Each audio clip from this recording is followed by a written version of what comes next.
Muy buenos días. Dios les bendiga.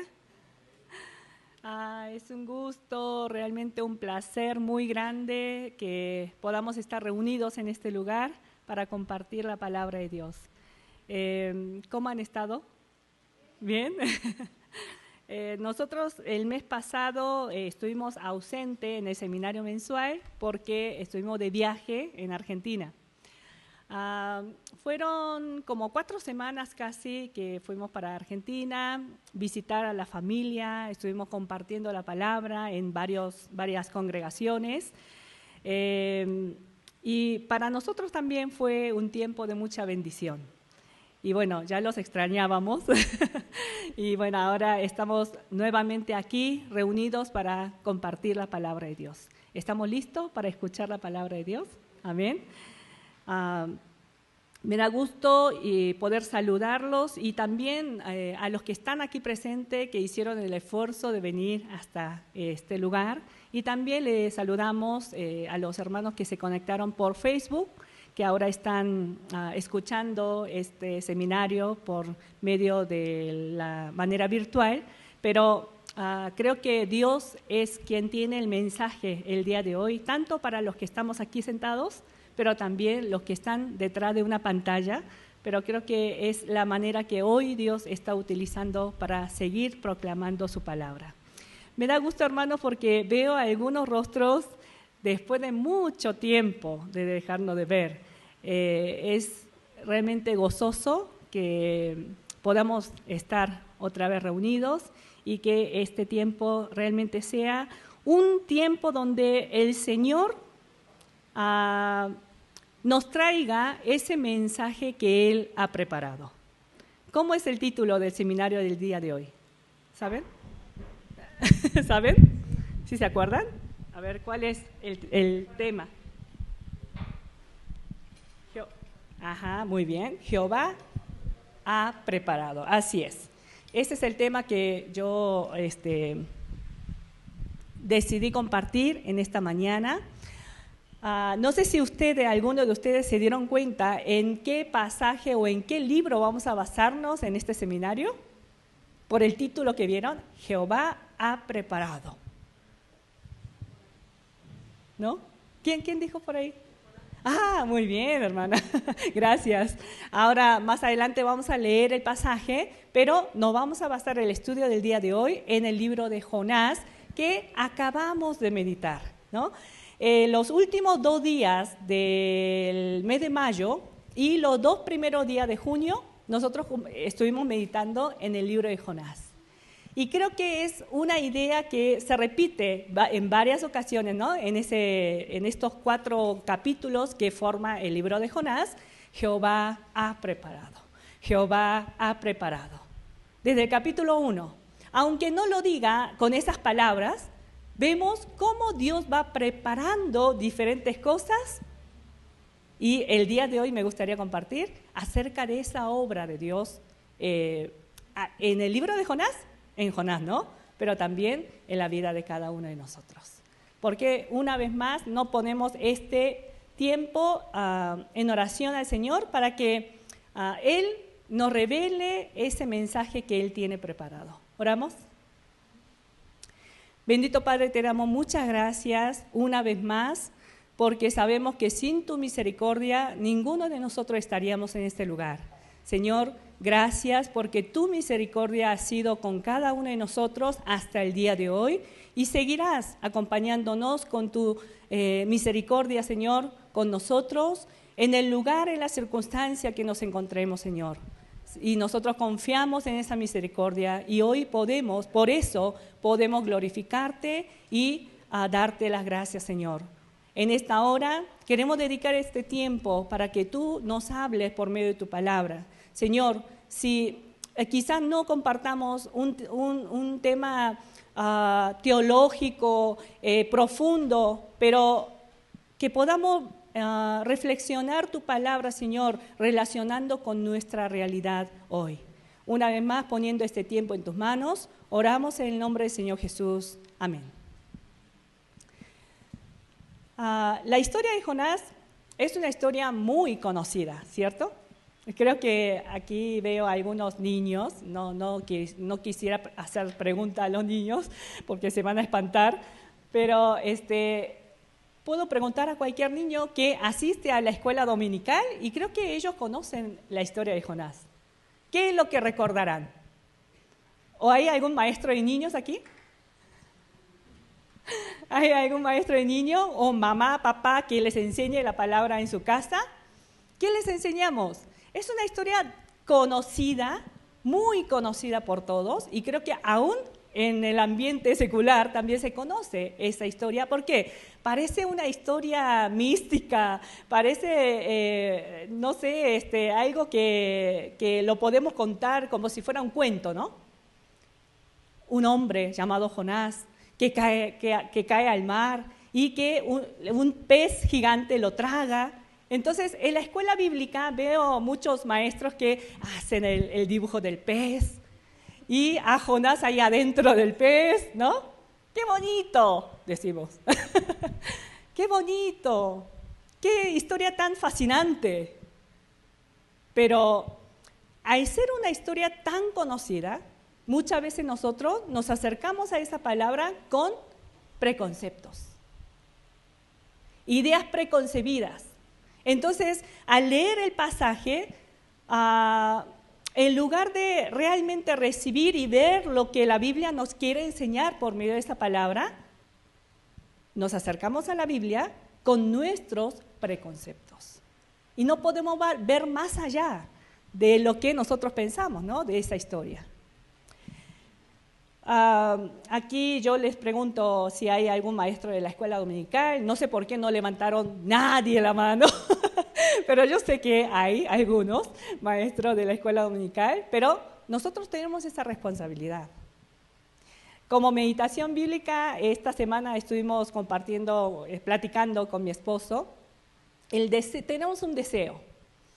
Tenemos un deseo y especialmente yo traigo este sentir desde hace tiempo y yo le compartí a mi esposo. Tengo el deseo de, como meditación bíblica, poder compartir un curso de capacitación para maestros. ¿Estaría bueno? ¿Sí? ¿Sí lo tomarían? ¿Sí? Sí, creo que es una necesidad. Porque veo en muchas iglesias, en muchos maestros que se esfuerzan, que dedican su tiempo, que tienen el corazón para enseñar a los niños, pero mal direccionado, mal enfocado, ¿qué va a pasar? Le estaremos enseñando historias bíblicas, pero si a esos maestros le podemos brindarle una dirección, el propósito por la cual estamos enseñando a los niños sería de gran bendición para muchos niños, ¿no? Entonces, es uno de los proyectos que tenemos y si Dios lo prospera, lo estaremos compartiendo, ¿no? Pero vuelvo al libro de Jonás. Es un libro pequeño, solo duramos 4 días de meditar en ese libro y los 4 días pasaron volando. A mí me pasa muchas veces. Cuando son libros pequeños, como que pasaron los días y medité y dije, ¿pero qué medité, no? Y comienza otro libro y ahí tengo que seguir el calendario. A veces nos pasa eso. Pero en estos 4 capítulos, yo veía que hay muchos temas para profundizar. Realmente es un libro pequeño, pero tiene muchos temas que nosotros podemos profundizar. Uno de los temas importantes, yo veo, es en el capítulo 2, la oración de Jonás. Creo que eso merece un estudio aparte. Hoy no lo vamos a tocar. También el libro de Jonás o el personaje Jonás es importante, interesante, cómo se presenta en el Nuevo Testamento. Es otro tema teológico, ¿no?, del libro. ¿Por qué? Se compara a Jonás con Jesucristo, ¿no? Los 3 días que estuvo en el pez es comparado con el tiempo de la muerte de Jesús, ¿no?, en la tumba. Bueno, son temas diferentes que podemos encontrar en el libro de Jonás. Pero el día de hoy me gustaría que podamos poner nuestra atención en una de las enseñanzas que a mí en lo personal me ha sido de mucha bendición en esta meditación, en este tiempo de la meditación. ¿Saben que el libro de Jonás, Jonás como profeta, tiene una característica particular entre los profetas del Antiguo Testamento? ¿Saben cuál es? A ver, ¿alguien me ayuda? Seamos dinámicos, ¿no? Para que no estén escuchando nada más. A ver, ¿qué característica particular podemos encontrar, hermana Ileana? Muy bien, sí. Así es. Una de las características particulares de Jonás, ¿por qué? Como que no estaba de acuerdo, ¿no?, con el llamado de Dios. Muy bien. A ver, ¿qué otra cosa? ¿Qué otra característica particular entre los profetas del Antiguo Testamento? ¿Cómo? Que su mensaje fue escuchado. Ajá. Muy bien. ¿Por qué? En el caso de Jeremías, ¿no? ¿Sí se acuerdan? Ejemplo claro, el profeta Jeremías, que tenía un corazón como el corazón de Dios, ¿no? No fue desobediente como Jonás. Pero el ministerio de Jeremías no tuvo un fruto que esperaría uno, ¿no? Fracasó aparentemente su ministerio. ¿Por qué? Él proclamaba la palabra, exhortaba al pueblo a que regresaran al arrepentimiento, pero el pueblo no lo escuchaba. Muy bien. Muy bien. Que una de las características importantes, particular del libro de Jonás o del profeta Jonás, es que fue un profeta que fue enviado a un pueblo pagano, al pueblo asirio en este caso. Pero si recordamos los diferentes historias, obras que han realizado los otros profetas del Antiguo Testamento, no sé cuántos de ustedes han tomado el curso conmigo de Viajando por el Antiguo Testamento. En ese curso nosotros dividimos en dos grupos grandes a los profetas. ¿Recuerdan? Unos que estuvieron actuando y anunciando el mensaje de Dios en el reino del norte. Otros que estuvieron anunciando y proclamando la palabra en el reino del sur. Entonces, eso significa que la mayoría de los profetas del Antiguo Testamento fueron personas quienes fueron enviados al Israel del norte y a Judá del sur. Pero dentro de estos profetas, sí, a algunos profetas Dios les dio también profecía acerca de otros pueblos, como Babilonia, como Egipto, como Edom, como Moab, como Amón, etcétera, ¿no? Pero el único profeta que fue enviado a un pueblo pagano fue Jonás. ¿Sí? Es una de las características que nosotros podemos recordar de este profeta. Vamos a buscar en Segundo Libro de Reyes, capítulo 14. ¿Sí? ¿Me acompañan? Segundo Libro de Reyes, capítulo 14, versículo 23 y 25. Vamos a leer. Para ubicar en el contexto histórico a este profeta. A ver si lo tienen, en el capítulo 14, versículo 23 y 25, dice la palabra. El año 15 de Amasías, hijo de Joás, rey de Judá, comenzó a reinar Jeroboam, hijo de Joás, sobre Israel en Samaria, y reinó 41 años. ¿Quién comenzó a reinar en Israel del norte, hermanos? Jeroboam, hijo de Joás. Pero si nosotros subimos nuestra vista un poquito en el inicio del versículo 23, ustedes en su Biblia tienen un título, ¿no? Que dice, no es el Jeroboam que le divide el reino al hijo de Salomón, que fue Roboam, sino fue el segundo, Jeroboam segundo, que viene más adelante. Versículo 25. Él restauró los límites de Israel desde la entrada de Amad hasta el mar de Arabá, conforme a la palabra de Jehová, Dios de Israel, la cual él había hablado por su siervo Jonás, hijo de Amitai, profeta que fue de Gat-Efer. ¿Sí? Aquí vemos en qué momento histórico estuvo actuando como profeta Jonás.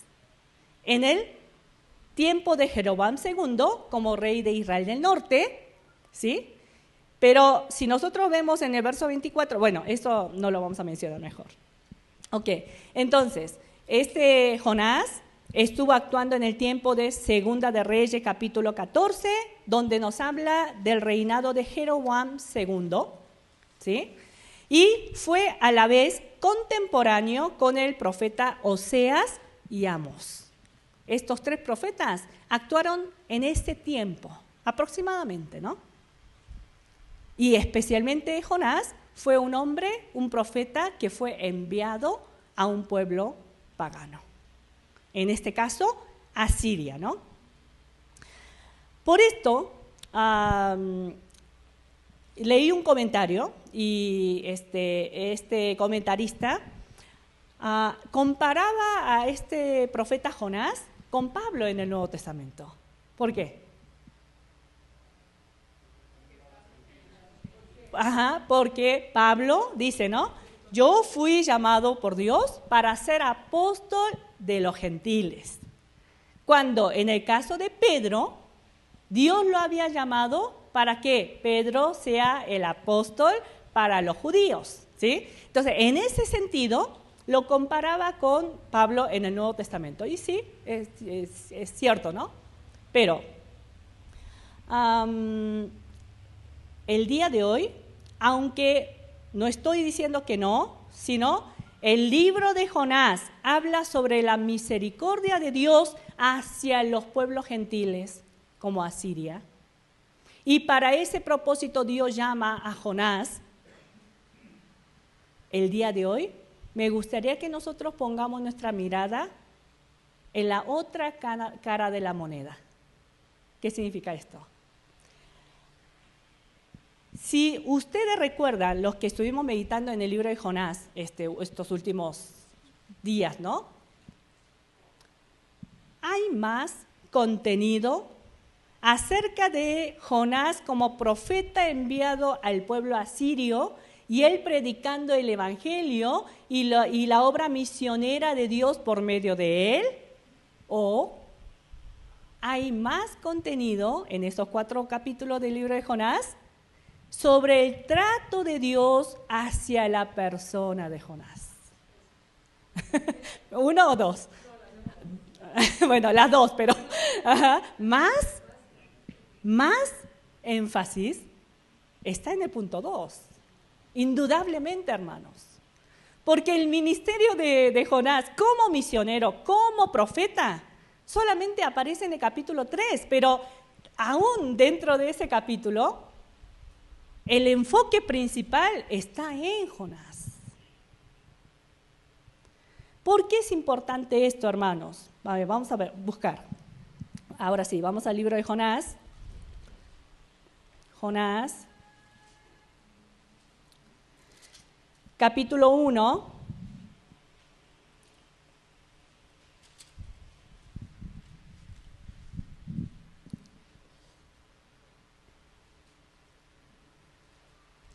Jonás capítulo 1, versículo 4.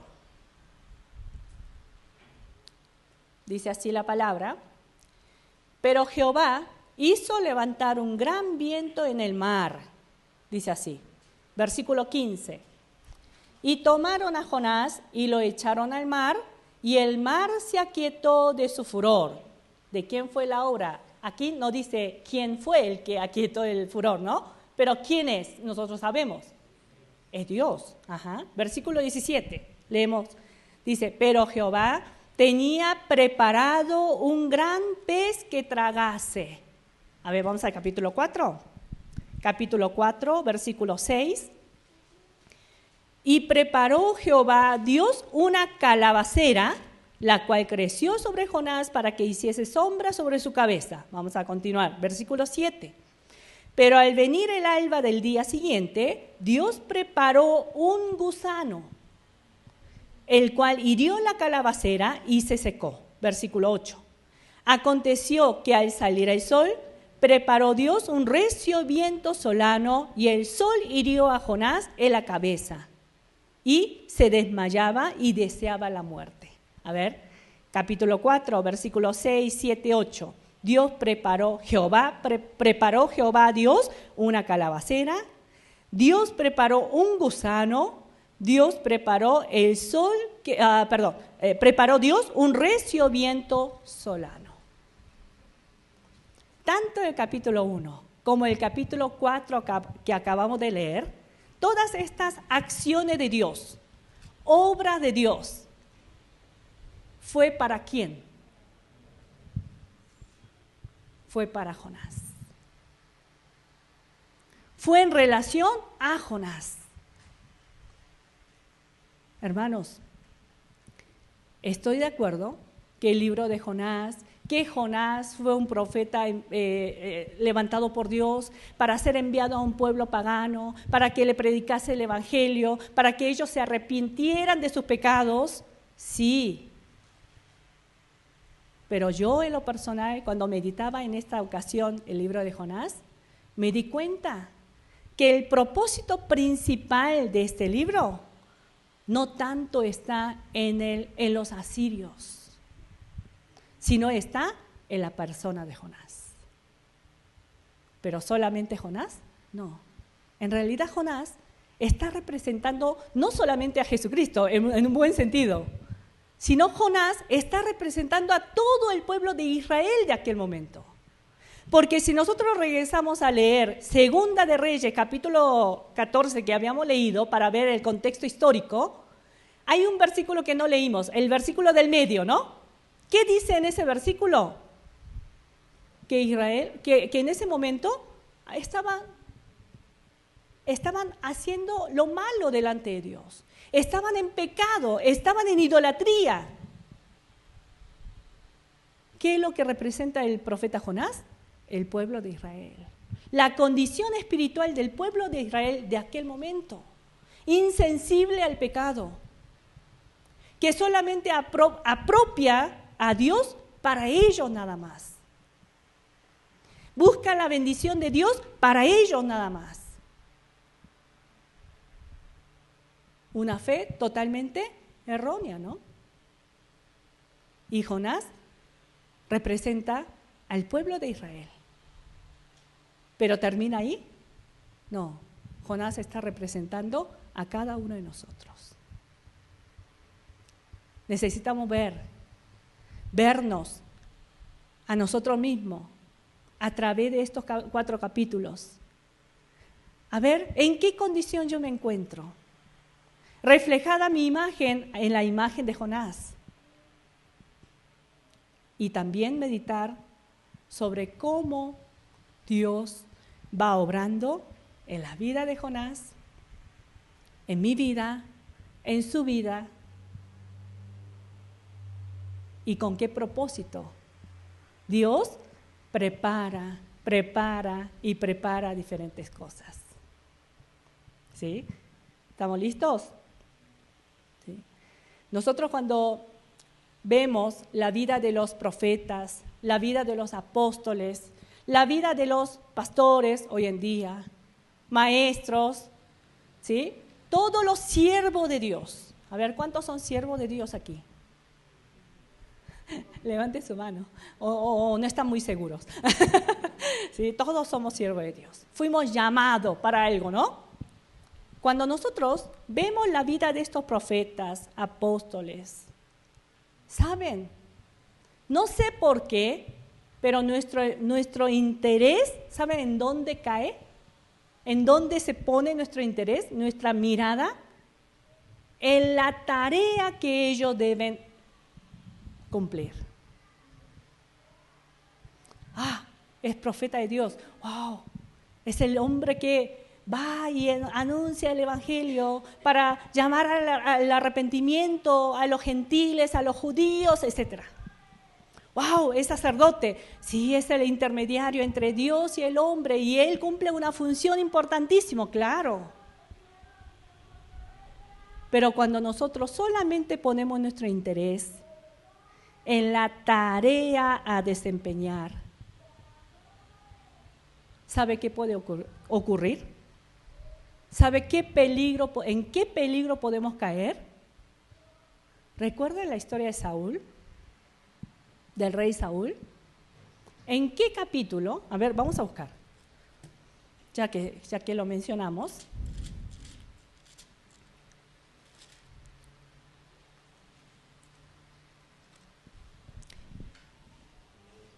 En el versículo,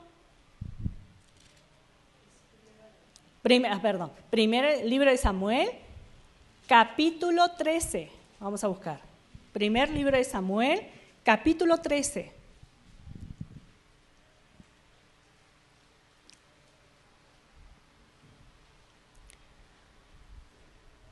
En el versículo 1 vamos a leer. Dice la palabra.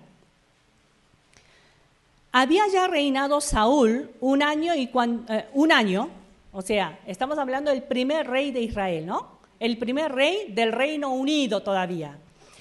Ya había reinado Saúl un año y cuando hubo reinado 2 años sobre Israel y comienza la historia. Pero miren lo que nos dice en el versículo 13. Algunos ya conocen la historia, pero otros no. Miren lo que dice en el versículo 13. Entonces Samuel dijo a Saúl: locamente has hecho, no guardaste el mandamiento de Jehová tu Dios que él te había ordenado, pues ahora Jehová hubiera confirmado tu reino sobre Israel para siempre.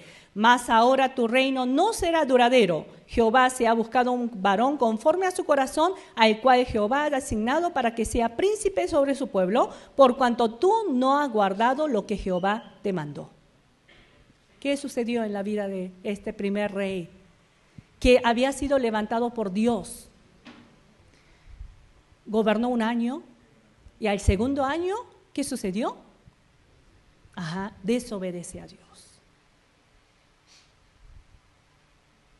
Entonces, ¿qué hace Dios? Ya lo desecha. Mire qué situación lamentable, ¿no? Capítulo 15, versículo 1. Dice, miren el título en la Biblia de ustedes. ¿Qué dice? Saúl desobedece y es desechado. Capítulo 15, versículo 1. Después Samuel dijo a Saúl: Jehová me envió a que te ungieses por rey sobre todo su pueblo Israel. Ahora pues, está atento a las palabras de Jehová. Así ha dicho Jehová, y comienza a enviar la palabra de Jehová. Pero mire lo que dice en el versículo 10.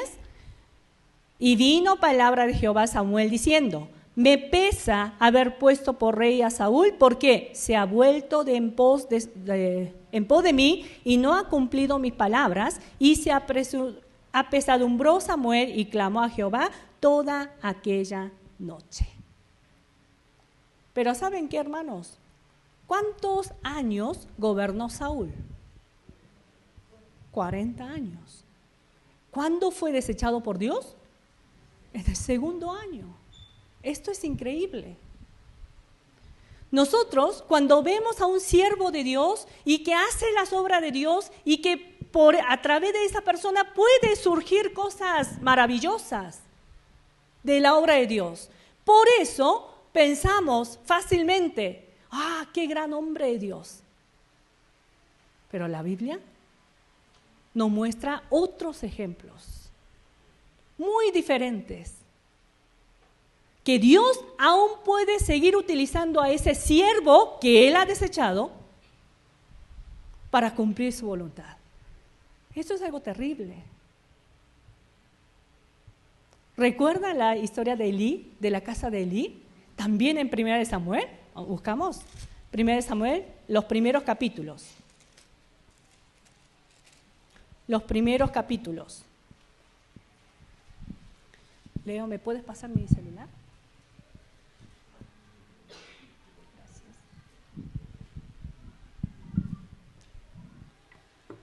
Primer libro de Samuel,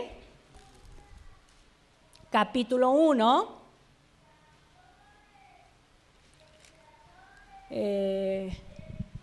No, perdón, vamos a leer en el capítulo 2. Si nosotros leemos todo el capítulo 2 del primer libro de Samuel, nos vamos a dar cuenta por qué Dios llega a esta conclusión.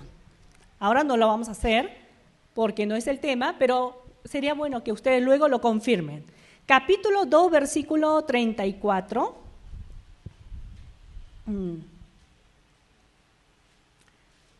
Dice, no, vamos a leer del versículo 30. Capítulo 2, versículo 30 en adelante. Por tanto, Jehová, el Dios de Israel, dice: yo había dicho que tu casa y la casa de tu padre andarían delante de mí perpetuamente. ¿Esto a quién se lo había dicho antes? A la casa de Elí, ¿sí? Como sacerdote. Recuerdan que en el tiempo del Antiguo Testamento el sacerdocio se heredaba, solamente los levitas podían ser los sacerdotes. Entonces está hablando Dios: yo había dicho que tu casa y la casa de tu padre andarían delante de mí perpetuamente, mas ahora ha dicho Jehová: nunca yo tal haga, porque yo honraré a los que me honran y los que me desprecian serán tenidos en poco. Aquí vienen días que cortaré tu brazo y el brazo de la casa de tu padre, de modo que no haya anciano en tu casa. Verás tu casa humillada, mientras Dios colma de bienes a Israel, y en ningún tiempo habrá anciano en tu casa. El varón de los tuyos que yo no corte de mi altar será para consumir tus ojos y llenar tu alma de dolor, y todos los nacidos en tu casa morirán en la edad viril. Mire qué triste. Habiendo recibido el llamado de Dios para el sacerdocio, ellos se comportaron de tal manera que Dios decide quitar del sacerdocio, ¿no? Pero los quita inmediatamente. Los quita inmediatamente. Vamos a buscar en Primera de Reyes. Pasa todo el tiempo de Samuel, Primera de Samuel, Segunda de Samuel. Vamos a ver capítulo 2 de primer libro de Reyes.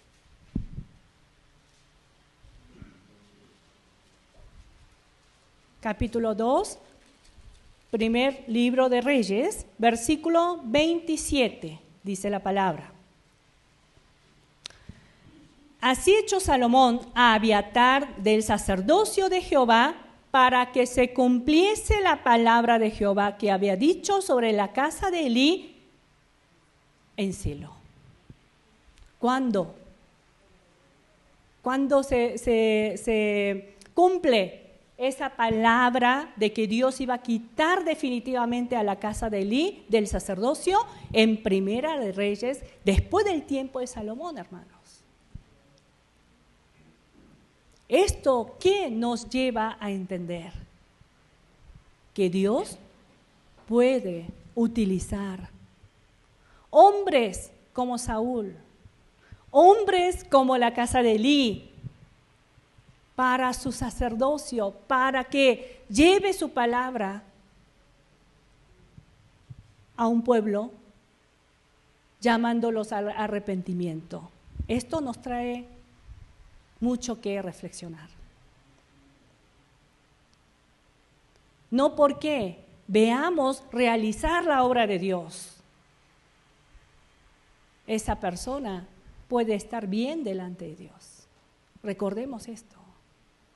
Creo que es algo importante que muchas veces lo dejamos de lado y ponemos tanta atención en lo que hace, en cuánto fruto da, en cómo ha crecido su ministerio. No podemos ver más allá de eso. Pero ¿cómo es Dios? Dios puede utilizar aún, porque ¿saben qué? La obra de la salvación no es de uno, no es de Saúl, porque después Saúl, de haber sido rechazado por Dios, desechado por Dios, ¿saben en los siguientes capítulos qué sucede? Dios permite victoria en el ejército de Saúl. ¿Por qué? ¿Porque Saúl era acepto delante de Dios? No. Esa es la obra de Dios. pero Dios está permitiendo en Saúl oportunidades para que él pueda regresar a Dios. Bueno, no sigamos más porque si no, no podemos entrar al libro de Jonás. Pero sí, me doy a entender lo que quiero compartir, hermanos. Nuestro Dios no es un jefe malo que nos llama y dice, a ver cuánto puedes trabajar para mí.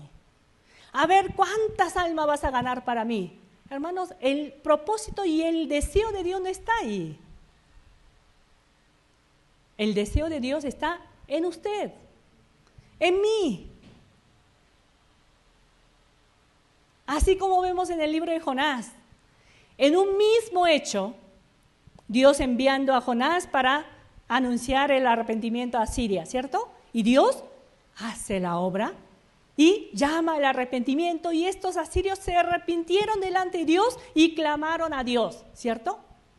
Pero ¿cuál es la otra cara de la moneda? Dios está tratando con Jonás. Está tratando con él. Está lidiando con él. Con ese siervo,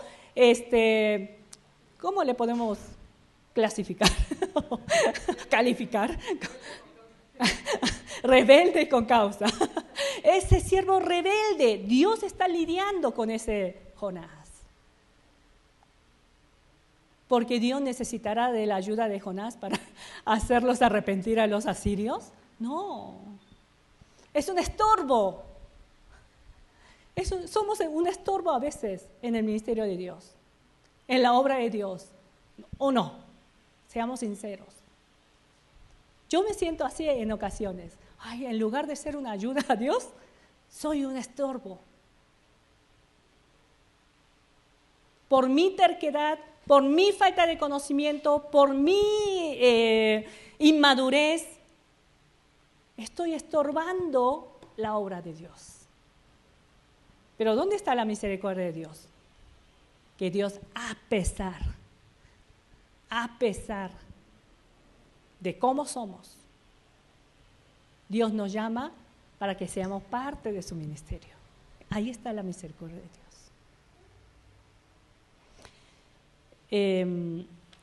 Ahora sí, entremos, teniendo en cuenta esto, entremos al libro de Jonás, desde el capítulo 1, aunque no vamos a entrar a parar y explicar en todos los versículos, me gustaría que hagamos una lectura general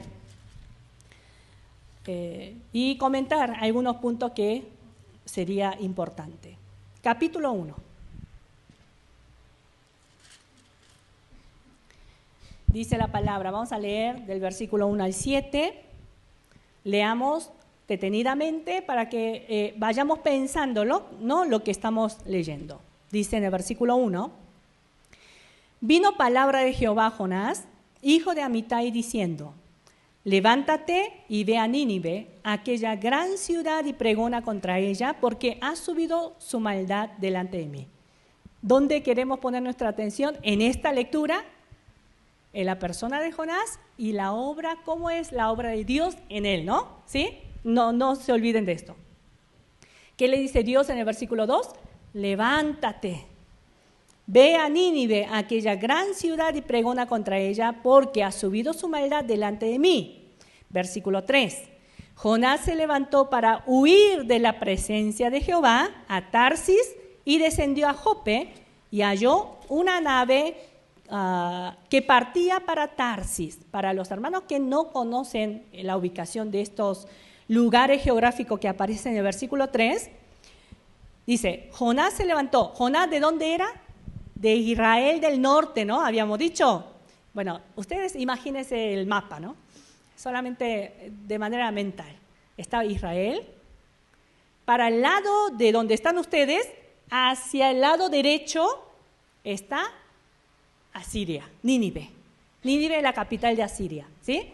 Hacia el lado izquierdo, ¿qué es lo que estaría? Tarsis, ¿no? Tarsis, que sería al lado de España. Entonces, dice, Jonás se levantó para huir de la presencia de Jehová a Tarsis y descendió a Jope y halló una nave que partía para Tarsis y pagando su pasaje entró en ella para irse con ellos a Tarsis, lejos de la presencia de Jehová. Mire, vayan poniendo mucha atención. ¿Cómo era el pensamiento de este Jonás, no? Bueno, retengamos eso. Dice en el versículo 4. Pero Jehová hizo levantar un gran viento en el mar y hubo en el mar una tempestad tan grande que se pensó que se partiría la nave. Y los marineros tuvieron miedo y cada uno clamaba a su Dios y echaron al mar los enseres que había en la nave para descargarla de ellos. Pero Jonás había bajado al interior de la nave y se había echado a dormir. ¿Qué hace Jonás? Muy pancho, ¿no? O sea, es una expresión argentina. Muy pancho. ¿Cómo le dicen aquí? Bueno, ustedes ya saben a qué me refiero. Entonces, dice que se bajó a la parte baja del interior de la nave y se quedó dormido. Versículo 6. Y el patrón de la nave se le acercó y le dijo: ¿qué tiene, dormilón? Levántate y clama a tu Dios, quizá tendrá compasión de nosotros y no pereceremos. Y dijeron cada uno a su compañero: venid y echemos suertes para que sepamos por causa de quién nos ha venido este mal. Y echaron suerte y la suerte cayó sobre Jonás. Vamos a detenernos aquí. Del versículo 1 al 7 que acabamos de leer, varios puntos podemos recordar. Dios llama a Jonás para una misión, para una tarea. Dice que Jonás se levanta como Dios había dicho: levántate. ¿Y qué dice la Biblia? Se levantó Jonás, ¿pero para qué? Para huir de la presencia de Dios. Y así como dijo la hermana María Eugenia, muy cierto, él pensó que podía huir de Dios. Bueno.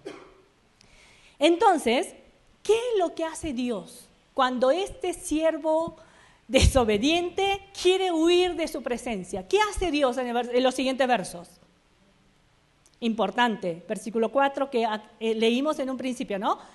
Dios hizo levantar un gran viento en el mar. Pero ¿saben qué? En el versículo 7, dijeron cada uno a su compañero: venid y echemos suerte para que sepamos por causa de quién nos ha venido este mal. Echaron suerte y la suerte cayó ¿en quién? ¿Es la obra de quién? De Dios, hermanos. O sea, el tema de la suerte es otro tema que tenemos que ver, ¿no? O sea, Dios no obra de la misma manera, así como obró hoy en día. ¿Por qué? Ya algunos van a decir: bueno, vamos a echar suerte a ver qué sale. ¿Quién es el culpable? No, hoy en día Dios no obra de la misma manera. ¿Por qué no? ¿Podemos echar suerte? En el Nuevo Testamento, en el tiempo de Hechos, en el primer capítulo 1, ¿qué hicieron para escoger a la persona indicada, elegida por Dios para que forme parte de los 12 apóstoles? ¿Cuál fue la manera? Echar suerte, ¿no? Entonces, ¿podemos echar suerte o no?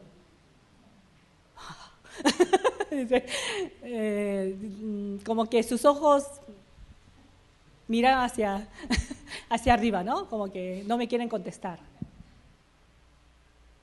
Son algunos temas importantes que tenemos que estudiar. Porque si no, vamos a aplicar mal la palabra. El echar suerte era una manera que Dios utilizó desde el tiempo del Antiguo Testamento para Él revelar su voluntad.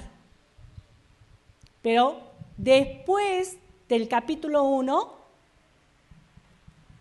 ¿quién vino? El Espíritu Santo. El Espíritu Santo. ¿A dónde vino? A cada uno de los creyentes. ¿Para qué? Para revelarnos su palabra. Entonces, ya continuará siendo necesario que Dios utilice la suerte para revelar su voluntad. No. ¿Sí se entiende? ¿Sí? ¿Dónde está el propósito de echar suerte? Aquí igual. Dios está utilizando el echar suerte para revelar su voluntad, para que aquellos hombres que estaban en ese lugar pudieran entender que la culpa lo tenía Jonás. Pero mire el actuar de Dios, ¿no? En la vida del creyente, en la vida de su siervo. Dios levanta un viento fuerte para detener los pasos de su siervo. Dios hace salir a la luz el pecado de su siervo. ¿No es misericordia de Dios? Hermanos, a veces cuando estamos en medio del pecado, queremos ocultarlo. Queremos que nadie sepa de este pecado, de esta maldad, de este mal que hay en mí. Pero Dios, ¿qué hace? Saca a luz. Delante de los gentiles, avergonzándolo. Pero eso es misericordia. ¿Por qué? A través de ese actuar de Dios, Dios quiere que regrese, que reaccione el siervo, el cristiano, que entienda que está mal, que está en un mal camino. Por eso Dios levanta el viento, por eso Dios saca a luz el pecado de Jonás. Algo interesante que podemos ver aquí es cómo la Biblia hace ese tipo de juego de palabras, ¿no? Si vemos en el versículo 2, dice, Dios le dice, levántate y ve a Nínive, ¿no? En el versículo 6 dice, y el patrón de la nave, ¿quién es el patrón de la nave? Un hombre gentil que no tenía conocimiento de Dios. Pero mire la palabra que utiliza. Y el patrón de la nave se le acercó y le dijo, ¿qué tiene, dormilón? Levántate y clama a tu Dios. ¿Saben que esa palabra, dicen los comentaristas, que es la misma palabra? Tanto del versículo 2 como del versículo 6, Dios le dice a Jonás, levántate. ¿Cómo estará la condición espiritual de Jonás? Estaba dormido, queriendo escaparse de Dios. Y Dios le dice, levántate. No solamente levantarse para que vaya a Nínive, sino esa palabra es una exhortación de que te despiertes. Pero esa misma expresión, esa misma exhortación, Jonás recibe ¿de quién? De un hombre gentil, de una persona del mundo. Imagínese. Nosotros somos los hijos de Dios, los siervos de Dios. Pero si alguien una persona incrédula nos retara por algo, nos exhortara por una situación que estamos mal delante de Dios, es algo vergonzoso. Pero aquí Dios utiliza a ese hombre. Le dice, levántate. Pero versículo 2 y versículo 6, levántate, está la exhortación, ¿no? Pero miren lo que pasa con Jonás. Versículo 3 dice, se levantó para huir de la presencia de Jehová a Tarsis, ¿y qué hizo? ¿Qué dice? Y descendió a Jope. En el versículo 5, tuvieron miedo, cada uno clamaba a su Dios, echaron al mar los enseres que había en la nave para descargarla de ellos. La última parte, ¿qué dice? Pero Jonás había bajado al interior de la nave. Y saben, en el versículo 15, que no leímos todavía, pero en el versículo 15, finalmente, ¿en dónde termina Jonás? En el fondo del mar. Interesante, ¿no? Esta comparación, juego de palabras. Levántate, levántate. Pero Jonás desciende y descendió hasta el fondo del mar. Esa era la condición espiritual, tanto de Jonás como la del pueblo de Israel. Y a veces puede ser que sea nuestra condición. Por eso Dios hoy nos está diciendo, levántate, despierta. Continuamos la lectura en el versículo 8. Entonces le dijeron ellos, decláranos ahora por qué nos ha venido este mal, qué oficio tienes y de dónde vienes, cuál es tu tierra y de qué pueblo eres. Y él le respondió, soy hebreo, temo a Jehová, Dios de los cielos, que hizo el mar y la tierra. Retengan muy bien esto. La confesión de Jonás es increíble. Él realmente conocía a Dios. Y dice en el versículo 10, y aquellos hombres temieron sobremanera y le dijeron, ¿por qué has hecho esto? Porque ellos sabían que huía de la presencia de Jehová, pues él se lo había declarado. Y le dijeron, ¿qué haremos contigo para que el mar se nos aquiete? Porque el mar se iba embraveciendo más y más. Y él le respondió, tómame y échadme al mar, y el mar se os aquietará, porque yo sé que por mi causa ha venido esta gran tempestad sobre vosotros. Hasta aquí. ¿Qué hace Jonás? ¿Qué vemos en Jonás? ¿Jonás conocía a Dios? ¿Cómo qué? Vamos al capítulo 4.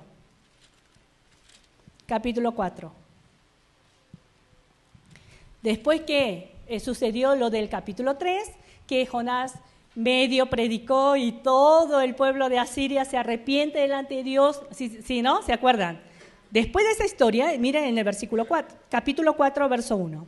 Pero Jonás se apesadumbró en extremo y se enojó y oró a Jehová y dijo, ahora, oh Jehová, ¿no es esto lo que yo decía estando aún en mi tierra? Por eso me apresuré a huir a Tarsis. Porque sabía yo que tú eres Dios clemente y piadoso, tardo en enojarte y gran misericordia, y que te arrepientes del mal. Si nosotros vemos la confesión de Jonás en todo su libro, también en el capítulo 2, en medio de su oración, es un gran teólogo. De verdad estoy diciendo, es un gran teólogo. Era conocedor de Dios. ¿Sí o no? Sí. Las palabras que él dice están basadas en el Antiguo Testamento, en la ley. No lo dice por un conocimiento que él tenía, no. Se basa en la ley del Antiguo Testamento. Era conocedor de la palabra de Dios.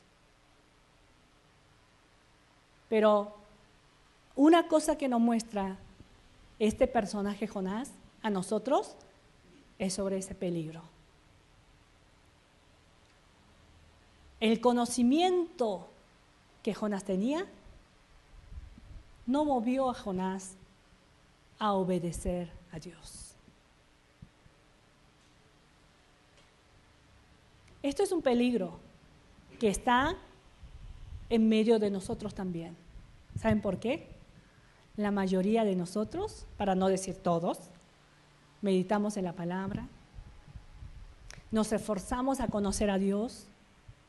Algunos de ustedes están en la escuela bíblica, haciendo ese tiempo, en medio de esa rutina tan difícil, vivir en la Ciudad de México, hacen un espacio en su vida para conocer la palabra de Dios, para conocer a Dios, y se meten a la escuela bíblica extras y le da mucha tarea y son los profesores malos, pero bueno, pero parece que les gusta, ¿no? Eso, porque ahí siguen, algunos aguantan hasta 10 años o más, pero ahí estamos. Pero creo que la historia de Jonás es un reto que nos llega de manera real, porque podemos conocer mucho, porque podemos crecer en el conocimiento, y es bueno, no estoy diciendo que no, es bueno. Algunos seguramente en su iglesia los hermanos comienzan a detectar, ¿no? Ay, ¿cómo? ¿Dónde aprendes todo eso? Porque esto es lo que me comentan a mí, me llegan mensajes y dicen, ay, hermana, yo enseñé esto o hice esto, y los hermanos de mi congregación me preguntan, ay, ¿dónde aprendiste? En la escuela bíblica esta. Pero ¿a qué voy? Podemos crecer. Quizás seamos reconocidos como buenos pastores, como buenos predicadores. ¡Wow! ¿Cómo predica? ¿Cómo enseña la palabra? ¡Qué buen maestro! Pero ¿qué pasaría si ese conocimiento correcto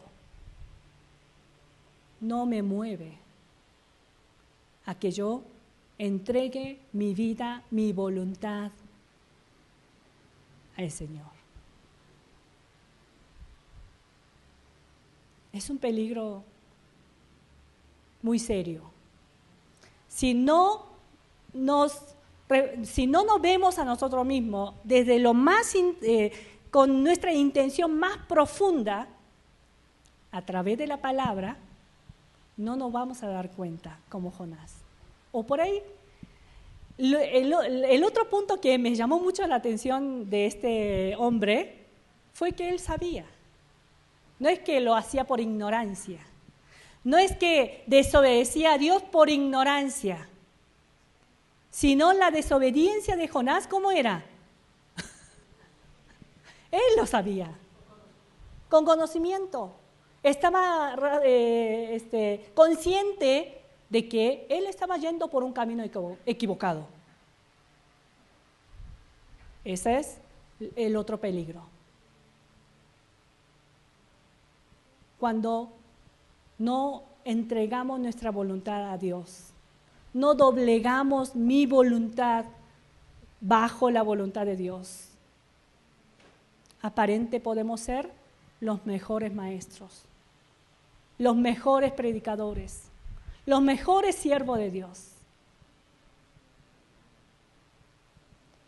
Pero como Dios conoce el corazón de Jonás, Dios sigue trabajando con él.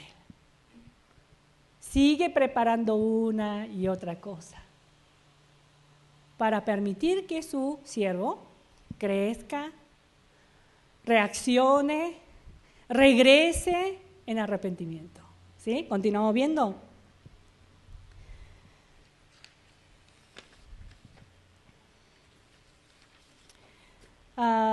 Yo cuando estaba meditando en estos capítulos, era increíble, ¿no? Ver la imagen de Jonás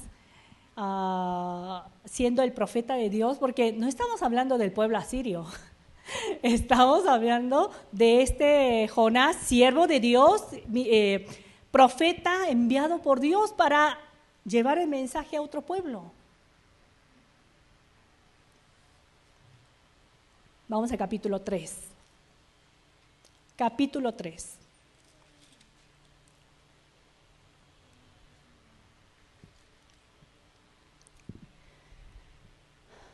Dice así en el versículo 1. Vino palabra de Jehová por segunda vez a Jonás diciendo: levántate y ve a Nínive, aquella gran ciudad, y proclama en ella el mensaje que yo te diré. Y se levantó Jonás y fue a Nínive conforme a la palabra de Jehová. Y era Nínive ciudad grande en extremo, de 3 días de camino. Y comenzó Jonás a entrar por la ciudad, y camino de un día, y predicaba diciendo: de aquí a 40 días Nínive será destruida.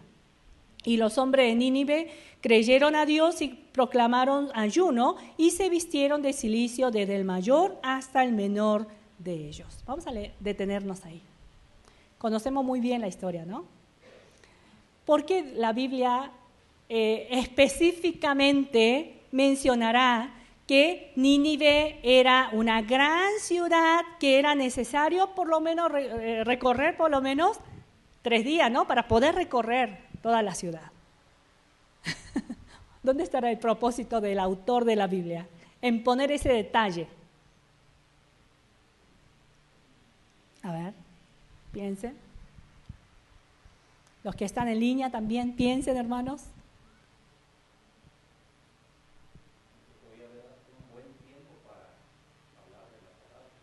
Ajá. Muy bien. A ver, ¿otra persona? ¿Una persona más?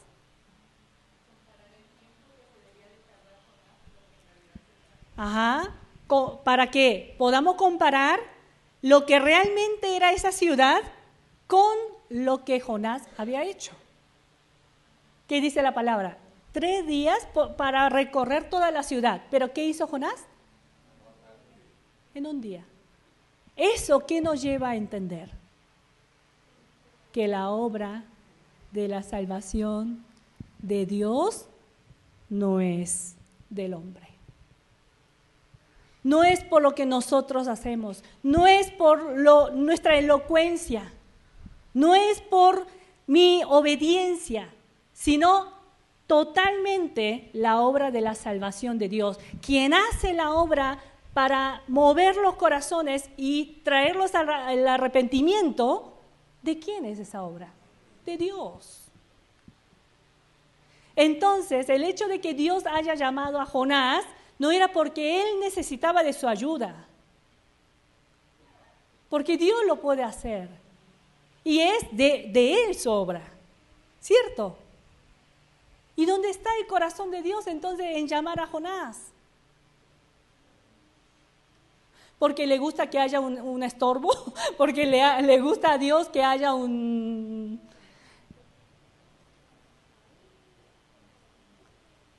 Dios quiere transformar a Jonás. ¿Sí? Porque el arrepentimiento de los asirios es la obra de Dios. Por más que nosotros, hermanos, nos esforcemos, seamos buenos predicadores. Vemos en el ejemplo, ya lo mencionamos, ¿no? El ejemplo de Jeremías. No era un profeta que tenía un corazón de Dios para predicar la palabra, pero ¿qué sucedió? ¿Regresaron? ¿El pueblo de Judá regresó con la predicación de Jeremías? Porque no era tan bueno, ¿no? Jeremías. ¿No era tan buen predicador como Jonás? ¿Por eso no regresaron? No. Ahí se muestra la dureza del corazón, ¿no? Pero también Dios puede hacer de una piedra, ¿qué? Descendiente de Abraham. ¿Sí? O sea, es la obra de Dios. Tenemos que ver ahí que no es lo que yo hago. Si Dios no obra,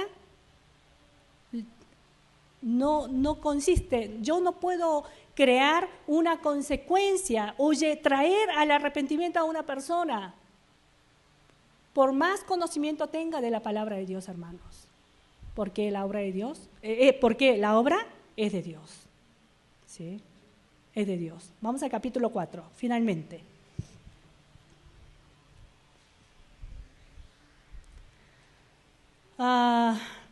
Hay mucho que dejamos de comentar, pero bueno, en otra ocasión también podemos continuar viendo, ¿no? Pero dice en el versículo, quiero retomar del verso 9 del capítulo 3, dice: ¿quién sabe si se volverá y se arrepentirá Dios y se apartará del ardor de su ira y no pereceremos? Esas son las palabras del rey de Asiria, ¿no? Entonces en el verso 10, y vio Dios lo que hicieron, que se convirtieron de su mal camino y se arrepintió del mal que había dicho que les haría y no lo hizo. Dios, ¿cómo es Dios? Dios, aunque Él había decidido traer destrucción por el pecado de Asiria, cuando ve que ellos se arrepienten de corazón y regresa a Él, ¿qué es capaz Dios? De cambiar su parecer. Dios es soberano. Pero en el capítulo 4, Jonás se apesadumbró en extremo y se enojó. ¿Es para enojarse? ¿Es para enojarse? Y oró a Jehová y dijo: ahora, oh Jehová, ¿no es esto lo que yo decía estando aún en mi tierra? Por eso me apresuré a huir a Tarsis, porque sabía yo que tú eres Dios clemente y piadoso, tardo en enojarte y grande misericordia, y que te arrepientes del mal. Ahora pues, oh Jehová, te ruego que me quite la vida, porque mejor me es la muerte que la vida. Y Jehová le dijo: ¿haces tú bien en enojarte tanto? Mire, mire la paciencia de Dios.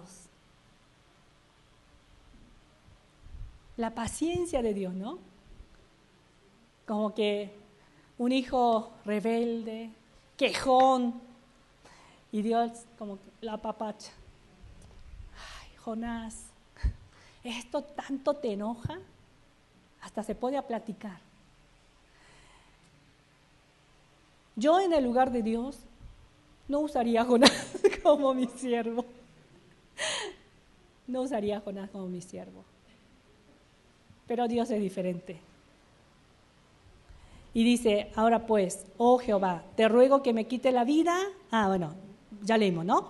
Verso 5. Y salió Jonás de la ciudad y acampó hacia el oriente de la ciudad y se hizo allí una enramada y se sentó bajo de ella la sombra hasta ver qué acontecería en la ciudad. O sea, Dios ya había perdonado, pero ¿qué espera Jonás? A ver por si cambia de parecer y le cae un rayo, ¿no? Verso 6. Y preparó Jehová Dios una calabacera, la cual creció sobre Jonás para que hiciese sombra sobre su cabeza. ¿Cuántas veces hemos experimentado la calabacera de Dios? ¿Sí? ¿Dios ha permitido calabacera en su vida? Sí, muchas veces. Cuando estamos en una situación difícil, en una situación donde no vemos salida, ¿Dios qué? Provee una salida. ¿Y cómo nos sentimos? Por eso creo en Dios. Por eso reconozco que Dios es mi Dios. Pero ¿qué pasa en el versículo, la segunda parte del verso 6? Y Jonás se alegró grandemente por la calabacera, pero al venir el alba del día siguiente, Dios preparó un gusano también. Gusano, el cual hirió la calabacera y se secó. Y aconteció que al salir el sol, preparó Dios un recio viento solano y el sol hirió a Jonás en la cabeza. Últimamente Dios nos está enviando un sol terrible. Allá en Puebla es peor que aquí. El sol pega directo, porque no tenemos smog, como ustedes. Y el sol pega, pero de verdad, muy fuerte. ¿Por qué mencionamos todo esto? Dios, nuestro Dios, no solamente prepara para su hijo calabacera. No solamente prepara situaciones para rescatar a Jonás de esa tempestad. No solamente prepara el pez. Seamos sinceros. ¿Qué desea nuestro corazón constantemente de Dios? Porque le servimos, porque somos su hijo, porque estoy en su ministerio. ¿Qué es lo que esperamos? Calabacera. Pez en momento de dificultad. Pero también Dios, ese mismo Dios, ¿qué va a preparar para nosotros? Un gusano. Un gusano. Situaciones donde va a quitar la paz, la tranquilidad, la comodidad. Pero es el mismo Dios. Es el mismo Dios. No hagamos a Dios un amuleto que debe obrar y actuar conforme a mis deseos, sino estamos creyendo en un Dios vivo, santo, que nos quiere llevar a la misma santidad. Y para eso va a preparar calabacera, va a preparar gusano, va a traer sol fuerte, ¿sí? Fuerte sol. Pero aunque nos quejemos como Jonás, yo veo en este libro la fidelidad infinita de Dios. ¿A dónde nos quiere llevar? A que seamos sus hijos. Antes de ser siervo, antes de ser profeta, quien tenemos la responsabilidad de hacer una obra para Él, Dios quiere formar en nosotros, en usted y en mí, su carácter. Y le interesa que crezcamos en Él. ¿Hay alguna calabacera en su vida hoy que está experimentando? ¿Sí? La lluvia que cae últimamente, ¿no? Después del calor viene la lluvia de 20 minutos y como que todo refresca. Decimos, ¡ay! Podemos respirar. Hay una dificultad, necesidad económica en su vida y Dios provee. Decimos, gracias, Señor, ¿no? Pero cuando no lo haga, también Dios está tratando con nosotros. Es la misma misericordia, hermanos. Por eso Daniel, sus amigos de Daniel, que vamos a meditar pronto, ¿cómo declaran? Cuando fueron llamados delante del rey Nabucodonosor, porque fueron acusados de no postrarse y adorar a la estatua de oro que el rey había levantado, ¿qué hacen? ¿Cuál es la confesión de estos amigos? Rey, no vamos a defendernos delante de ti. Dios, nuestro Dios, puede librarnos de su mano. Pero aunque no lo haga, ¿qué dicen? ¿Nosotros? Ajá. Esa es una fe madura.